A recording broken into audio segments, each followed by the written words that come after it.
Tema sepanjang bulan ini berbicara mengenai Roh Kudus atau Tuhan menyediakan benih, kudus, dan penerus. Oleh karena itu saya beri judul khotbah pagi hari ini adalah Bad Parents, Broken Kids. Bagaimana Tuhan rindu memakai setiap kehidupan kita. Kalau kita belum menikah hari ini, biarkan firman Tuhan menjadi fondasi di dalam hidup kita untuk kita membangun sesuatu dalam keluarga. Sehingga satu ketika Tuhan percayakan anak-anak di dalam hidup kita, kita bisa mengajar, menuntun mereka di dalam jalan-jalan Tuhan. Dan bagi kita yang sudah menikah, tentu saja firman Tuhan ini akan memperlengkapi kita untuk kita bisa melihat bagaimana Tuhan telah memberikan benih kudus dan penerus di dalam hidup kita dan tugas kita. Bagaimana menuntun mereka sehingga mereka pun mengenal Tuhan yang kita kenal. Mereka pun dipakai Tuhan seperti kita juga dipakai Tuhan. Mari kita lihat Alkitab kita bersama-sama di dalam kitab 1 Samuel pasal yang kedua. Ayat yang ke-12 sampai ayat yang ke-26. Kita akan perhatikan ayat demi ayat. Saya akan baca 1-2 ayat atau beberapa ayat lalu saya akan menjelaskan. Karena demikian seharusnya kita merenungkan firman Tuhan. Mari kita lihat bersama-sama 1 Samuel pasal yang kedua. Ayat yang ke-12 dikatakan demikian. Adapun anak-anak lelaki Eli adalah orang-orang dursila. Mereka tidak mengindahkan Tuhan, lalu 13a.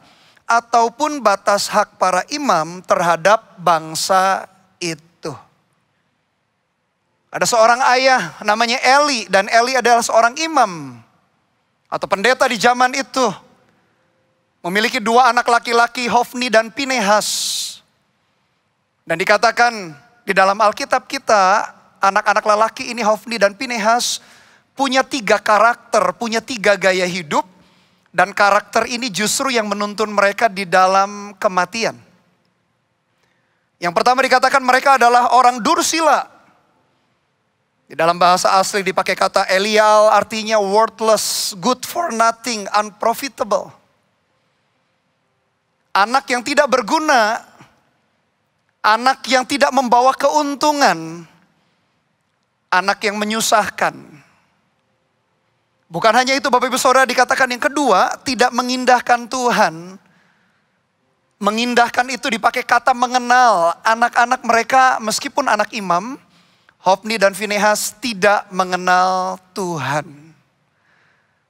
Tidak punya pengalaman berjalan dengan Tuhan. Tidak dididik untuk mengenal Tuhan di dalam hidup mereka. Dan yang ketiga dikatakan gaya hidup Hofni dan Pinehas, 2 anak-anak imam Eli. Mereka tidak tahu batas hak para imam. 3 sikap ini, 3 gaya hidup seorang anak. 3 hidup seorang manusia ini menuntun mereka di dalam yang namanya kematian Bapak Ibu Saudara. Nanti kalau kita perhatikan bagaimana nasib atau akhir hidup Hofni dan Pinehas sangatlah menyedihkan. 3 gaya hidup ini menuntun mereka untuk mereka membawa mereka di dalam kematian yang mengerikan. Saya percaya Bapak Ibu Saudara sebagai orang tua, kita diberikan kekuatan dan kemampuan oleh Tuhan. Untuk kita bisa menuntun anak-anak kita, apalagi kalau mereka masih kecil. Kalau anak kita hari ini sudah besar, mungkin nasihat lebih sulit dikasih tahu karena anak kita sudah punya pemahamannya sendiri. Tapi saya meyakini gak ada yang mustahil bagi kita orang-orang yang percaya. Tugas kita orang tua, meskipun mungkin kita pikir terlambat. Anak-anak itu sudah terlanjur besar bahkan menikah. Saya meyakini ketika kita berharap kepada Tuhan, ketika kita berdoa, ketika kita memberi teladan, ketika kita mengajarkan mereka kembali. Mungkin effort atau usaha yang kita keluarkan lebih besar. Tapi saya berdoa supaya kasih karunia Tuhan senantiasa ada dalam hidup kita. Kalau anak kita masih kecil, mereka belum terlalu punya prinsip yang begitu kuat. Justru waktu untuk kita, bagaimana kita bisa mengelola benih kudus penerus yang Tuhan taruh dalam keluarga kita.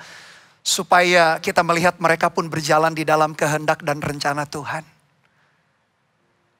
Kalau 3 gaya hidup ini membawa Hofni dan Pinehas mengalami kematian, berarti 3 gaya hidup yang sebaliknya seharusnya menuntun anak-anak kita berjalan dalam kehendak Tuhan.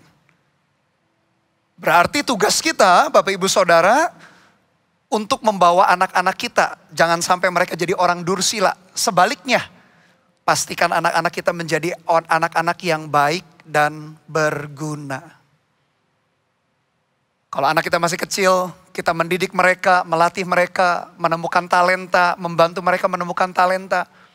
Lalu menurut penelitian, ketika seseorang menjalani atau melewati 10.000 jam terbang latihan di dalam keterampilan talentanya, orang-orang itu menjadi orang-orang yang expert atau orang yang terampil atau orang yang ahli.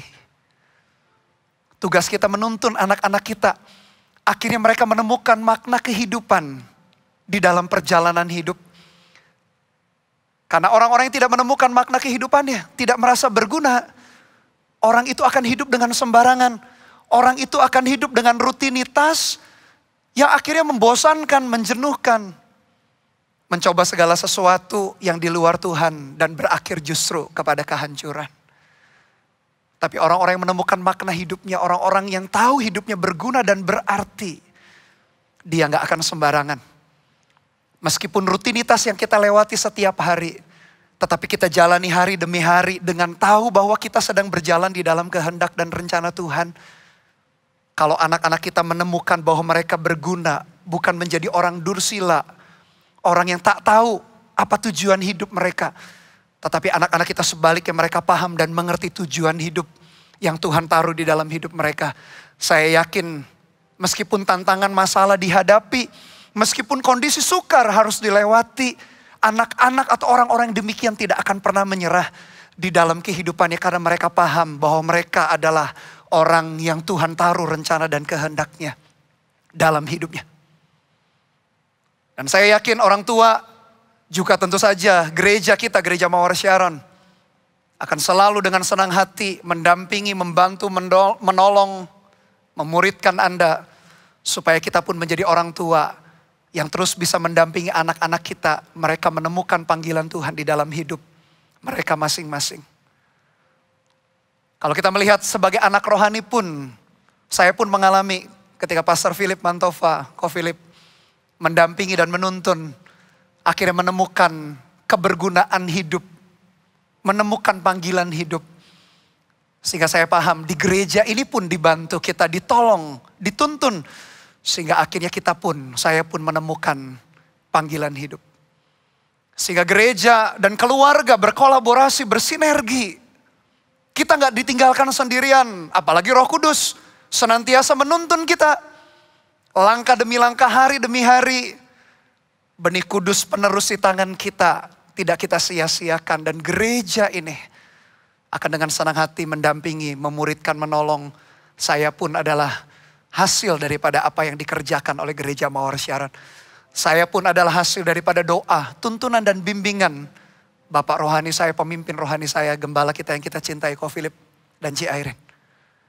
Dan saya melihat bagaimana kita tak pernah ditinggalkan untuk sendirian membangun generasi yang terus dipakai Tuhan. Kalau Hofni dan Pinehas tidak mengindahkan Tuhan, tidak mengenal Tuhan, berarti sebaliknya. Gaya hidup yang mengenal Tuhan akan membawa orang itu juga berjalan di dalam pemakaian Tuhan yang luar biasa. Jangan biarkan anak-anak kita tak mengenal Tuhan.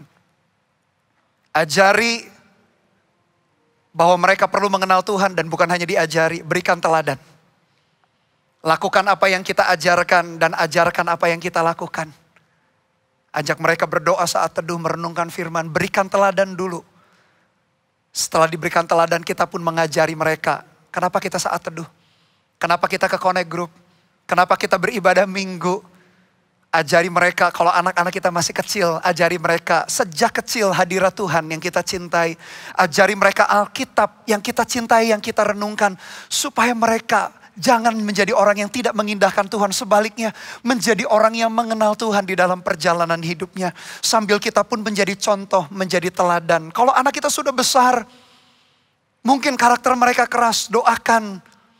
Dan saya yakin kasih yang kita tunjukkan tak pernah gagal. Meskipun anak kita hari ini sudah menikah, sudah besar, mungkin seringkali sulit dinasihati. Tapi saya yakin dan percaya kasih yang ditunjukkan oleh kita orang tua akan membawa hati anak kita lunak dan akhirnya mereka pun berbakti mengenal Tuhan yang kita kenal. Bukankah adalah sebuah kebanggaan dan kehormatan dan kebahagiaan ketika kita melihat satu keluarga datang beribadah kepada Tuhan. Kita bukan hanya mencetak anak-anak yang sukses dan berhasil menurut standar dunia kan. Yang penting kaya, yang penting terkenal, yang penting bisa beli ini dan beli itu. Bukan itu tujuan utama kita. Tapi bagaimana mereka berjalan untuk mengenal Tuhan yang kita kenal. Untuk mereka melayani Tuhan yang kita layani. Kalau kita mengajarnya demikian, saya yakin tak pernah ada waktu yang terlambat. Roh Kudus menolong kita. Gereja terus juga akan menuntun dan menampingi kita. Dan yang ketiga, ajari anak-anak mereka untuk mereka tahu aturan dan batasan. Untuk mereka tahu etika dan etiket. Untuk mereka tahu sopan santun. 3 gaya hidup itu, saya meyakini akan menuntun seseorang, anak-anak kita berjalan di dalam kehendak dan rencana Tuhan. Karena sebaliknya, 3 gaya hidup yang dilakukan Hofni dan Pinehas membawa mereka di dalam kematian dan kehancuran. Mari perhatikan ayat berikutnya, ayat 13b. Setiap kali seseorang mempersembahkan korban sembelihan, sementara daging itu dimasak, datanglah bujang imam membawa garpu bergigi 3 di tangannya. Dan dicucukkannya ke dalam bejana atau ke dalam kuali atau ke dalam belanga atau ke dalam periuk. Segala yang ditarik dengan garpu itu ke atas. Diambil imam itu untuk dirinya sendiri. Demikianlah mereka memperlakukan semua orang Israel yang datang ke sana ke Silo. Bahkan sebelum lemaknya dibakar, bujang imam itu datang lalu berkata kepada orang yang mempersembahkan korban itu, berikanlah daging kepada imam untuk dipanggang, sebab ia tidak mau menerima daripadamu daging yang dimasak, hanya yang mentah saja. Apabila orang itu menjawabnya, bukankah lemak itu harus dibakar dahulu, kemudian barulah ambil bagimu sesuka hatimu, maka berkatalah ia kepada orang itu, sekarang juga harus kau berikan, kalau tidak, aku akan mengambilnya dengan kekerasan. Bapak Ibu Saudara, banyak orang tidak suka pagar, banyak orang tidak suka batasan. Tapi tahukah Bapak Ibu Saudara, justru pagar dan batasan adalah hal yang baik di dalam hidup kita. Seberapa tinggi atau sehebat-hebatnya Tuhan angkat kita di dalam promosi. Entah pekerjaan, entah posisi di dalam hidup kita, orang kenal kita. Bapak Ibu Saudara, Tuhan tetap memberikan batasan dan pagar. Setinggi-tingginya kita di dalam kepemimpinan sekalipun, tetap ada pagar dan batasannya. Melanggar batasan itu, celakalah hidup kita. Dan kita bersyukur selalu ada pagar dan batasan. Dalam hidup kita pagar dan batasan itu banyak. Hal-hal yang rohani, hal-hal yang baik, Tuhan memberikan pagar dan batasan itu. Firman Tuhan dikatakan firman Tuhan adalah pelita bagi kaki kita dan terang bagi jalan kita. Firman Tuhan pun menjadi pagar.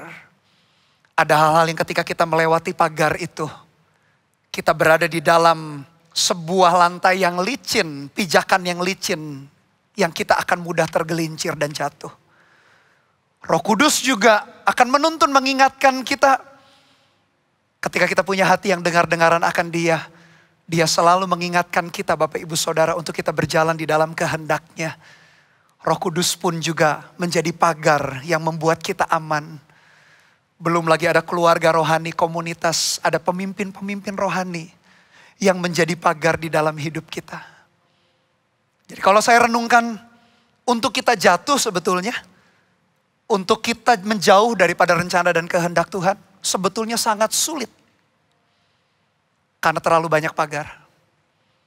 Tapi kenapa kita tetap jatuh? Kenapa anak-anak kita tetap jatuh? Karena pagar itu kita terobos satu persatu. Padahal terlalu banyak pagar yang Tuhan berikan untuk menjagai dan melindungi kita. Firman-Nya menjadi pagar, Roh Kudus yang menuntun mendampingi hidup kita. Keluarga kita di rumah menjadi pagar, apalagi kita keluarganya. Keluarga yang takut akan Tuhan. Keluarga rohani, komunitas Connect Group kita menjadi pagar yang menasehati, menuntun dan membimbing.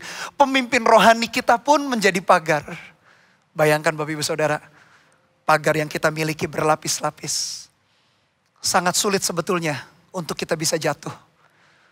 Tapi karena kekerasan hatilah membuat satu persatu pagar kita terobos dan akhirnya jatuh di dalam kejatuhan yang mengerikan.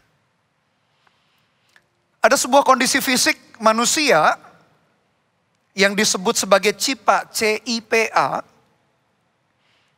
atau singkatan daripada congenital insensitivity to pain with anhidrosis,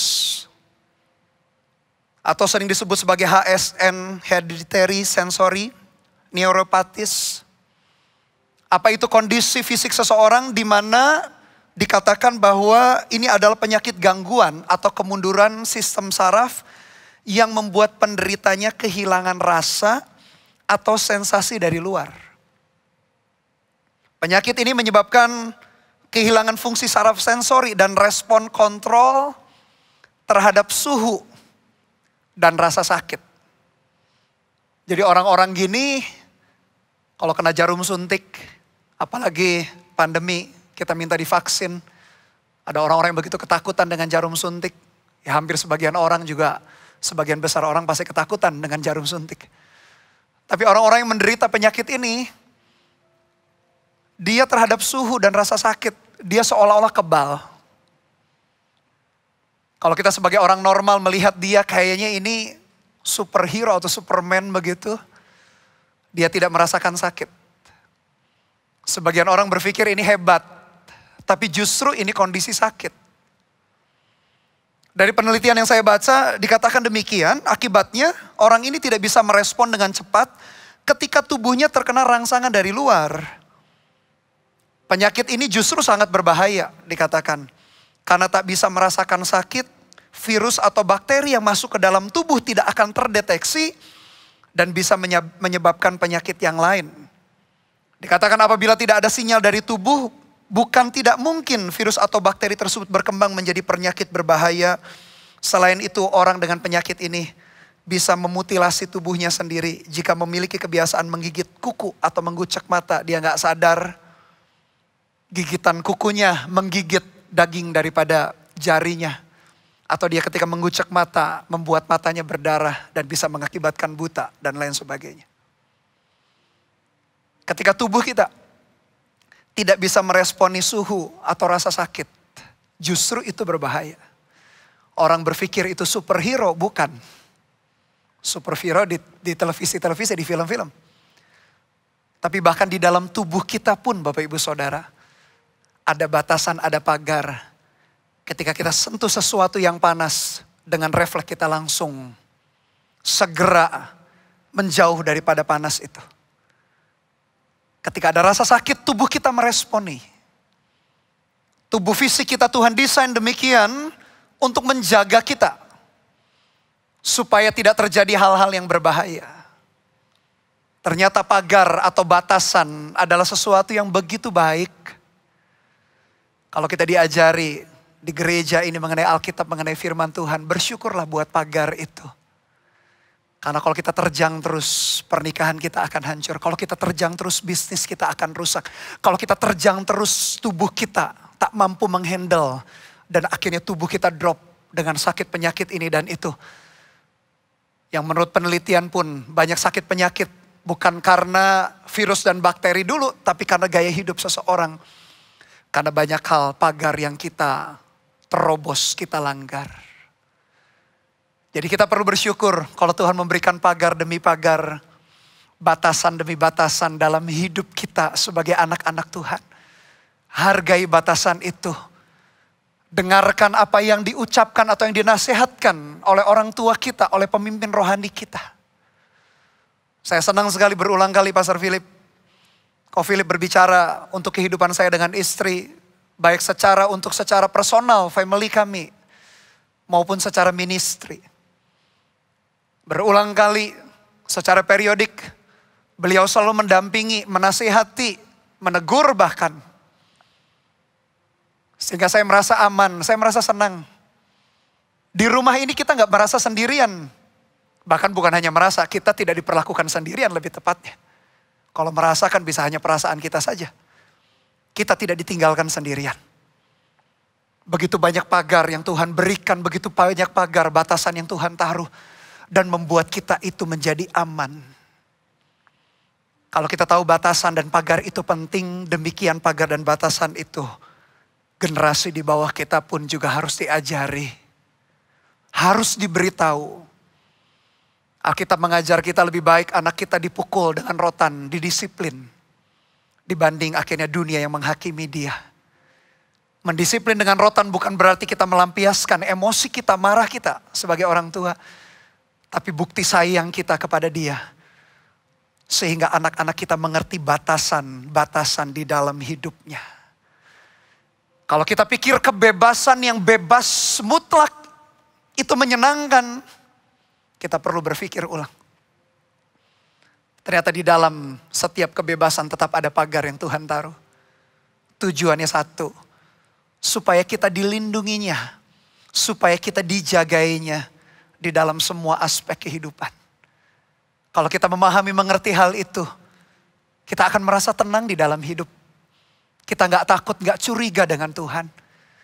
Kita gak takut dan curiga dengan firman-Nya, dengan setiap proses yang Tuhan izinkan terjadi, dengan komunitas kita ketika pemimpin rohani kita berbicara sesuatu, bahkan yang buat kita mungkin kedengarannya tidak enak, kita ditegur, kita dinasehati, tetapi kita paham dan mengerti, justru ada pagar itu baik. Sebaliknya Bapak Ibu Saudara, kalau kita dalam hidup kita, tak ada seorang pun yang bisa kita dengar nasihatnya, bukan karena Tuhan tidak memberi orang-orang itu, tapi karena kita yang keras kepala, kita yang merasa sudah di posisi tertentu dan tidak peduli nasihat orang lain, justru celakalah kehidupan kita. Kalau kita nggak lagi bisa mendengarkan nasihat orang-orang tertentu. Tetapi sebaliknya, kalau dalam hati kita memiliki kelembutan hati untuk mendengar orang berbicara, menasihati, bahkan menegur. Mungkin diawali dengan respon hati kita yang tidak enak ditegur. Tetapi bersyukurlah dengan itu. Itu yang membuat kita aman berjalan di dalam rencana dan kehendak Tuhan. Saya jadi teringat Raja Daud. Kisah hidupnya menginspirasi banyak orang. Di tengah posisi jabatan sebagai raja yang hebat, dia mengambil istri orang namanya Batsheba, merancang pembunuhan suami Batsheba namanya Uria. Di tengah-tengah posisi kejayaan hidupnya, ditegur oleh hamba Tuhan Nabi Nathan itu. Dia bisa saja meresponi untuk membunuh Nabi Nathan, sama seperti Saul pendahulunya. Saul ketika marah, iri dengan Daud. Daud lari ke kota Nob, kota para imam. Saul tahu, Saul kejar Daud ke kota Nob, dan Daud sudah pergi ke kota yang lain. Di kota Nob, dicatat dalam Alkitab kita, Saul sebagai seorang raja membunuh ratusan nabi di kota, membunuh ratusan imam, bukan nabi, di kota Nob. Dia pikir dia punya kuasa yang hebat. Dia tidak paham kalau dia pun sebagai seorang raja nomor satu memang di Israel waktu itu tetap punya batasan. Berbeda dengan Daud. Ketika Nabi Nathan menegurnya, dia bisa saja berkata kepada pengawalnya untuk membunuh Nabi Nathan. Tapi dia punya kelembutan hati, kerendahan hati untuk mendengar nasihat itu. Itulah yang menyelamatkan dia. Dia tulis penyesalannya dalam Mazmur 51. Bapak Ibu Saudara, kalau dalam hidup kita tidak ada lagi orang yang bisa kita dengar. Entah itu orang tua kita, entah itu pemimpin rohani kita, entah itu sahabat rohani kita, atau siapapun yang tidak lagi kita bisa dengar. Celakalah kita justru. Biarkan firman Tuhan hari ini mengingatkan kita. Untuk kita kembali punya hati yang dengar-dengaran. Untuk kita mendengar, akhirnya kita mengerti pagar dan batasan. Bahkan dikatakan tadi tubuh kita pun secara fisik dan jasmani, Tuhan desain untuk mengerti pagar dan batasannya pula. Mari kita lanjutkan ayat 17. Dikatakan dengan demikian, sangat besarlah dosa kedua orang muda itu di hadapan Tuhan, sebab mereka memandang rendah korban untuk Tuhan. Perilaku yang demikian menuntun mereka pasti jatuh bangun di dalam dosa. Dan kalau kita berbicara mengenai dosa, ada 3 kategori. Dosa itu yang pertama berbicara kalau luput atau tidak tepat sasaran, itu dosa. Dipakai kata hamartia di sana. Jadi kalau hidup kita tidak tepat sasaran seperti yang Tuhan mau, sebetulnya kita sedang melenceng juga daripada jalan-jalan Tuhan. Pastikan kita juga berjalan di dalam kehendak dan rencana Tuhan. Pastikan kita senantiasa dituntun oleh Roh-Nya, dituntun oleh firman-Nya, dituntun dalam komunitas. Begitu banyak hal yang bisa menuntun kita berjalan dalam kehendak dan rencana Tuhan sehingga kita tepat kepada sasaran. Kita hanya hidup satu kali di atas muka bumi. Pastikan hidup kita melakukan rencana dan kehendak Tuhan. Mama kandung saya meninggal dunia, almarhumah meninggal 5 tahun yang lalu. Tapi saya belajar dari seorang mama. Almarhumah bukan pemimpin, bukan seorang businesswoman, seorang ibu rumah tangga biasa. Tapi saya telah belajar teladan hidup seorang mama. Hidupnya telah menyelesaikan kehendak dan rencana Tuhan. Saya belajar menjadi seorang pendoa dari mama. Saya ingat setiap pagi subuh-subuh, mama di ruangan keluarga itu berlutut di depan sofa, menyanyikan lagu-lagu pujian, lagu-lagu gereja yang mama kenal di zamannya, lalu berdoa syafaat. Nama suaminya disebut, nama 4 anaknya, saya anak yang ketiga dari 4 bersaudara pun disebutnya. Saya belajar melayani yang kedua dari mama. Yang ketiga, saya belajar dari seorang ibu, dari seorang mama, punya sikap hati yang memberi. 5 tahun yang lalu ketika ibadah penghiburan, saya diminta mewakili keluarga untuk bercerita mengenai kisah hidup mama sedikit. Lalu sekaligus minta maaf juga kalau ada sekiranya ada kesalahan kekurangan mama. Selesai saya bercerita mengenai bagaimana saya belajar 3 hal tadi dari seorang mama. Pendetanya meneguhkan, pendetanya berkata, mama itu dari kecil ikut merintis gereja. Saya baru tahu ceritanya itu. Dan tak disangka, 23 tahun yang lalu ketika saya masih sekolah juga, saya pun juga belajar merintis gereja bersama dengan rekan-rekan. Spirit yang demikian turun. Hari ini saya lanjutkan kebiasaan mama bukan hanya karena melanjutkan yang bagaimana, tapi diberi teladan. Dan saya tahu itu hal yang penting untuk selalu setiap jam 4:30 pagi atau jam 5 pagi. Saya sudah berdoa, saya ambil gitar saya menyembah, memuji Tuhan. Saya baca Alkitab. Hal-hal itu menjadi teladan yang luar biasa. Menjadi warisan yang terbaik di dalam perjalanan kehidupan saya. Dari seorang mama, dari seorang ibu. Meskipun 5 tahun yang lalu Tuhan sudah panggil. Tetapi warisan itu tetap melekat, tetap tinggal di dalam hati saya. Ketika kita menjadi orang tua yang berfungsi, ketika kita menghargai orang-orang di sekeliling kita. Kita menjadi orang-orang yang tepat sasaran. Karena dosa berbicara mengenai meleset daripada sasaran. Biarkan doa-doa kita, biarkan nasihat kita, biarkan kasih kita menuntun anak-anak kita. Biarkan mereka berjalan di dalam kehendak dan rencana Tuhan. Karena saya meyakini tidak ada lagi hal yang lebih membahagiakan selain kita melihat anak-anak kita mengenal Tuhan dan mereka berjalan di dalam kehendak dan rencana Dia. Dosa yang kedua berbicara mengenai melakukan hal yang jahat yang bertentangan dengan firman. Ketika firman berkata apa kita tidak lakukan atau melakukan hal yang jahat, itu pun adalah dosa. Dan yang ketiga, dosa berbicara mengenai tidak melakukan apa yang difirmankan Tuhan.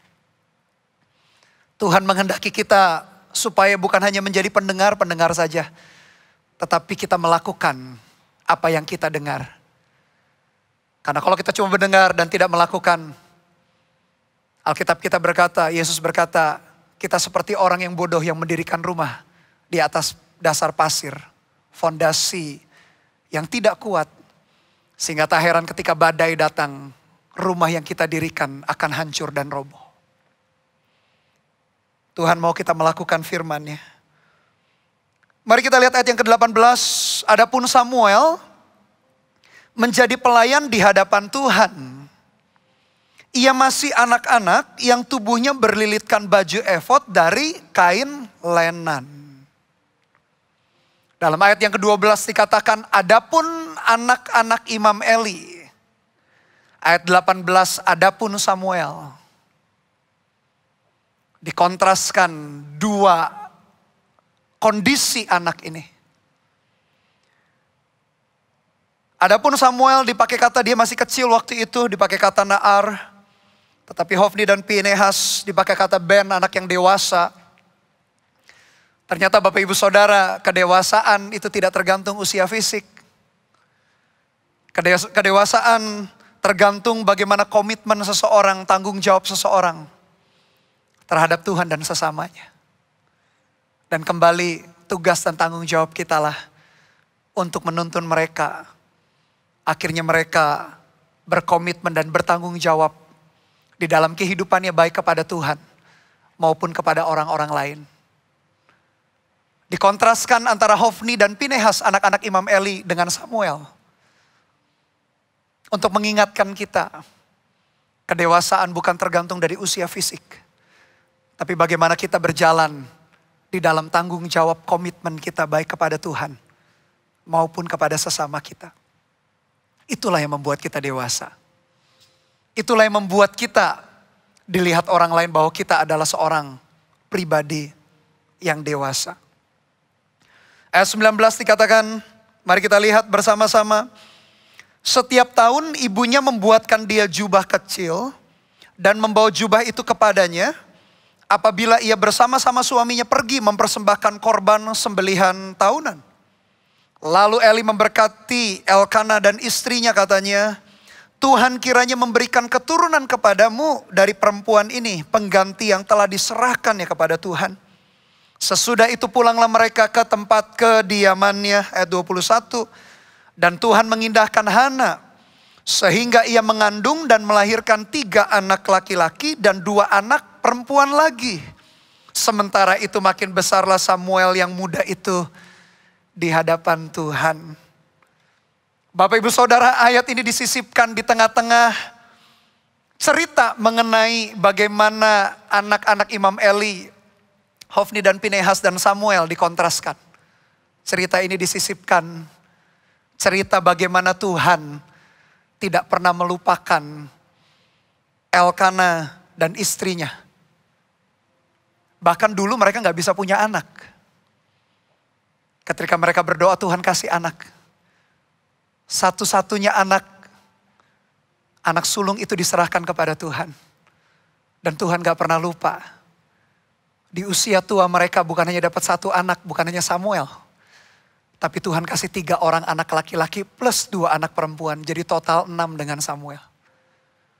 Tuhan itu begitu baik dalam hidup kita.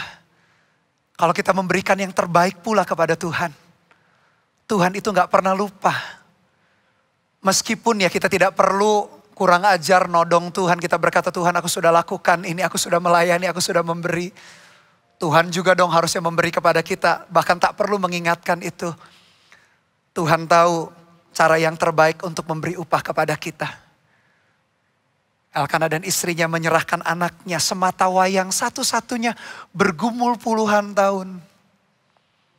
1 anak diberi, 5 anak diberikan kepada mereka kembali. Kalau waktu-waktu ini memasuki waktu yang sukar seperti pandemi ini, kita mungkin merasa ditinggalkan Tuhan sendirian. Kita struggle di dalam kesehatan, kita struggle dalam perekonomian, pekerjaan kita, bisnis kita. Ingat baik-baik jerih payah kita di dalam Tuhan tidak pernah sia-sia. Apa yang telah kita tabur pasti kita tuai, bahkan tak perlu kita ingatkan atau tuding Tuhan, tunjuk Tuhan. Dia tahu dia pasti memberikan upah kepada orang-orang yang bersungguh hati kepada dia. Elkana dan istrinya diberikan 5 anak pengganti. Menggantikan Samuel yang diserahkan kepada Tuhan. Tuhan tak pernah berhutang dalam hidup kita Bapak Ibu Saudara. Itulah sebabnya kita gak perlu curiga dengan Tuhan. Percaya kepada dia, berjalan di dalam kehendak dan rencananya. Tuhan memberkati dan menyertai kita dengan kasih karunia. Dengan kasih karunia demi kasih karunia yang dia berikan. Ayat 22. Eli telah sangat tua. Apabila didengarnya segala sesuatu yang dilakukan anak-anaknya terhadap semua orang Israel. Dan bahwa mereka itu tidur dengan perempuan-perempuan yang melayani di depan pintu kemah pertemuan. Berkatalah ia kepada mereka, mengapa kamu melakukan hal-hal yang begitu? Sehingga ku dengar dari segenap bangsa ini tentang perbuatan-perbuatanmu yang jahat itu. Ayat 24, janganlah begitu anak-anakku. Bukan kabar baik yang ku dengar itu bahwa kamu menyebabkan umat Tuhan melakukan pelanggaran. Ayat 25, ini hal yang sebetulnya benar. Tapi nanti kita lihat kenapa Eli sepertinya tidak punya power mendidik anaknya. Ayat 25, jika seseorang berdosa terhadap seorang yang lain, maka Allah yang akan mengadili.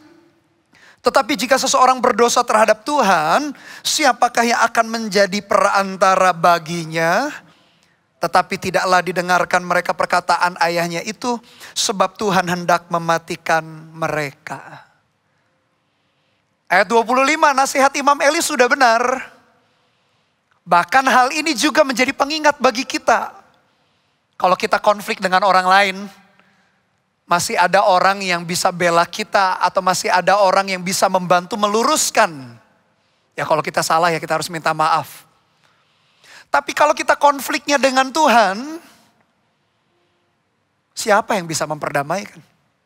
Kalau kita bermusuhan dengan Tuhan Bapak Ibu Saudara, kalau kita punya musuh, bukan karena kita sengaja cari musuh. Alkitab mengajar bahwa kalau hal itu tergantung dengan kita, berusahalah berdamai dengan semua orang. Tapi kalau kita sudah berusaha berdamai, tetap orang lain menjadi musuh kita. Karena mereka mungkin jengkel, benci dengan kita atau iri dengan kita. Meskipun dari pihak kita sudah berusaha membangun hubungan dengan baik.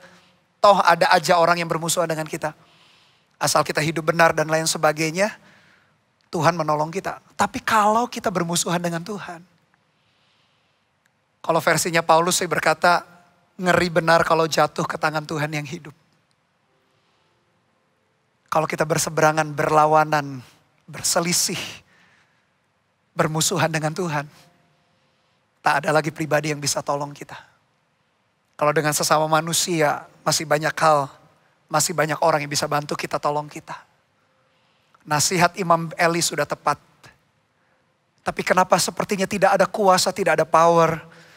Kalau kita perhatikan, kita lompat sejenak ayat yang ke-29, Bapak Ibu Saudara, perikop yang sama dalam ayat 29 dikatakan demikian. Mengapa engkau, ini Tuhan berbicara kepada Imam Eli, mengapa engkau memandang dengan loba kepada korban sembelihanku dan korban sajianku yang telah kuperintahkan? Dan mengapa engkau menghormati anak-anakmu lebih daripadaku? Sambil kamu menggemukkan dirimu dengan bagian yang terbaik dari setiap korban sajian umatku Israel.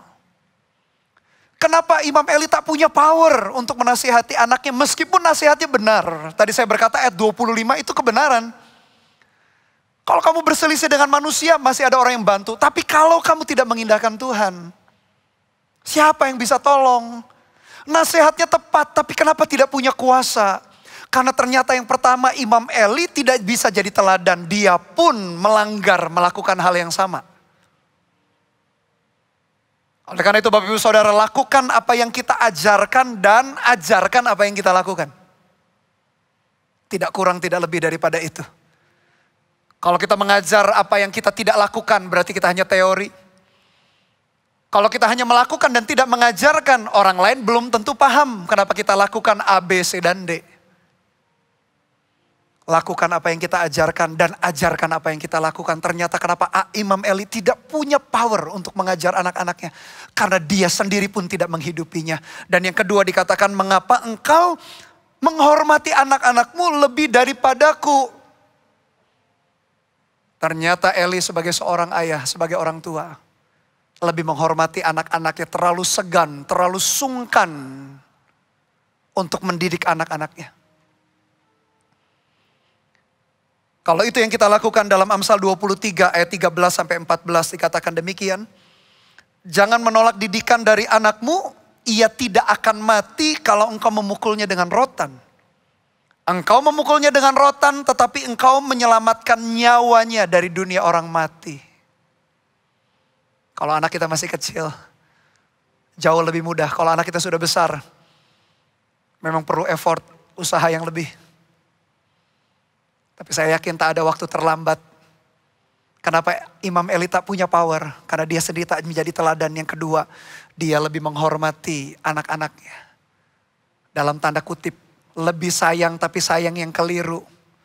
Sehingga dia sungkan, segan, tidak mendisiplin anak-anaknya. Justru itu membawa anaknya dan dia pun sebagai orang tua tidak bisa berjalan dalam kehendak Tuhan. Ayat 26, tetapi Samuel yang muda itu semakin besar dan semakin disukai baik di hadapan Tuhan maupun di hadapan manusia. Inilah goal kita bersama-sama, benih penerus yang Tuhan taruh di tangan kita.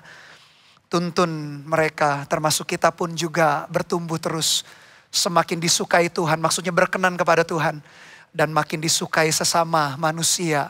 Berarti kita menjadi teladan yang baik, tidak menyusahkan, tidak merepotkan. Justru berkontribusi hal yang positif. Tidak mengacaukan, tidak merusak. Tapi justru membangun orang-orang lain di sekeliling kita. Makin disukai Tuhan goalnya. Dan makin disukai sesama. Bukan pencitraan, tetapi sungguh-sungguh dari hati yang tulus. Dari dalam hidup kita kerjakan hal yang demikian.